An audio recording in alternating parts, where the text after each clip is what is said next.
2 वर्षों से लगातार कम बारिश होने से देश का लगभग 1/4 क्षेत्र इस समय सूखे और उसके दुष्परिणाम स्वरूप गंभीर जल संकट की चपेट में है। इसकी आशंका पहले से थी।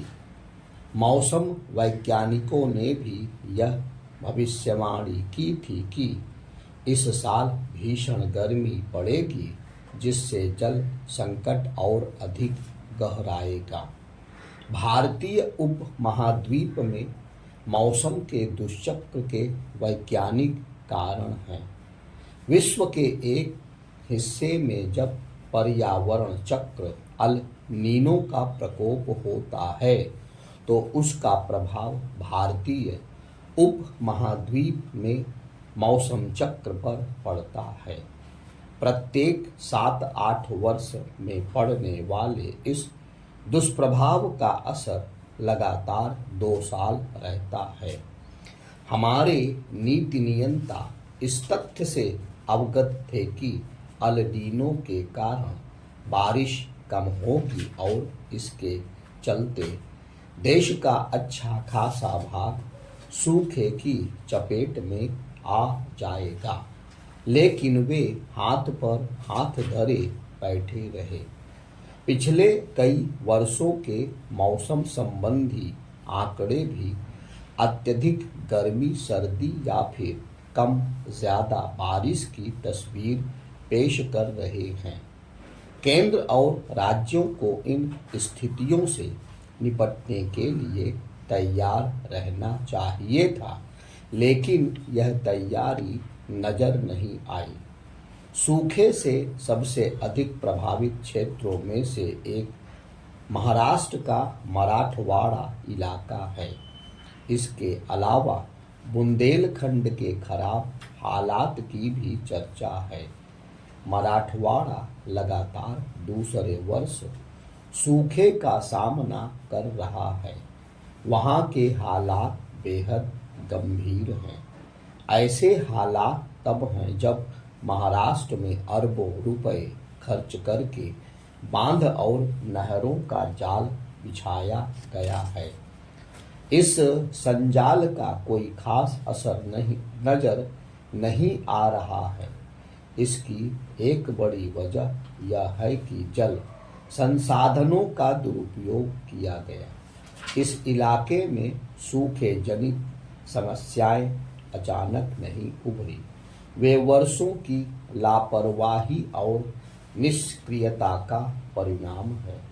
आमतौर पर हम सूखे और बाढ़ जैसी आपदाओं को नियति की देन मान लेते हैं, जबकि सच्चाई यह है कि पानी के बेहतर प्रबंधन और समय रहते किए गए उपायों से इन आपदाओं के असर को एक हद तक नियंत्रित किया जा सकता है। सूखे के बाद जब बारिश होती है तब प्रचुर मात्रा में पानी उपलब्ध होता है, लेकिन जल के समुचित प्रबंधन के अभाव में वह या तो मुसीबत बन जाता है या फिर बर्बाद हो जाता है। ऐसा इसलिए और भी होता है क्योंकि जल के परंपरागत स्रोत या तो पूरी तरह समाप्त हो गए हैं या फिर उचित रखरखाव के अभाव में नष्ट हो रहे हैं। किसी समय छोटे बड़े तालाब ग्रामीण क्षेत्रों में जल भंडारण का प्रमुख माध्यम हुआ करते थे, लेकिन अब उनका अस्तित्व ही मिटता जा रहा है। यही हाल नहरों का भी है। चूंकि तालाबों, नहरों के रखरखाव की परवाह नहीं की गई, इसलिए किसान सिंचाई के लिए बारिश या फिर भूमिगत जल पर ही आश्रित होकर रह गए। अब तो देश के कई इलाकों में भूमिगत जल का स्तर भी नीचे होता जा रहा है। किसानों के आर्थिक संकट का सबसे बड़ा कारण सिंचाई के साधनों का अभाव है। रही सही कसर कृषि के आधारभूत ढांचे की जर्जर स्थिति ने पूरी कर दी है। देश के ज्यादातर हिस्सों में किसान ऐसी स्थिति में हैं कि अगर उन्हें एक वर्ष भी सिंचाई के लिए पर्याप्त पानी ना मिले तो उनकी कमर टूट जाती है। ऐसा इसलिए और भी होता है क्योंकि बहुत कम किसान दुधारू पशु रखते हैं या आय के अन्य स्रोतों पर निर्भर रहते हैं।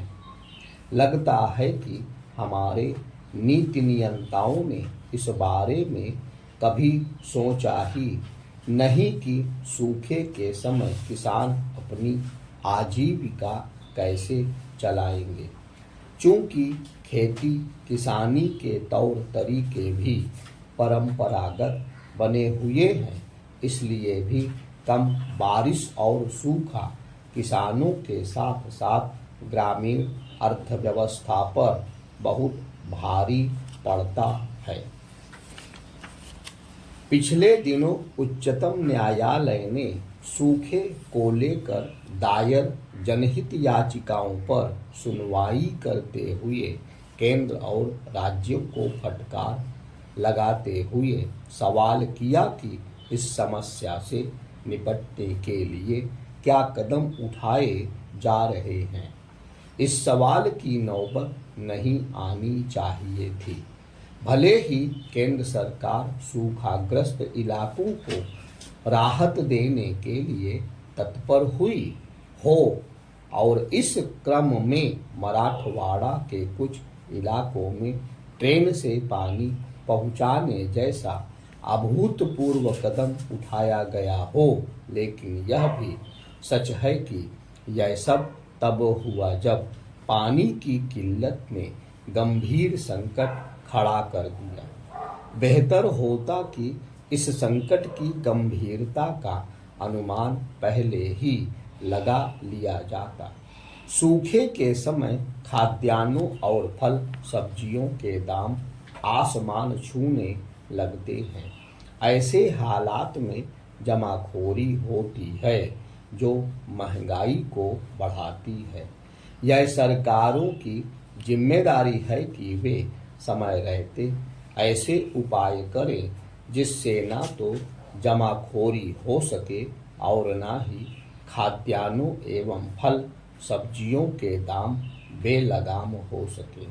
मूलतः यह काम राज्यों का है, लेकिन वे तब तक हाथ पर हाथ धरे बैठे रहते हैं जब तक हालात नियंत्रण के बाहर ना हो जाएं।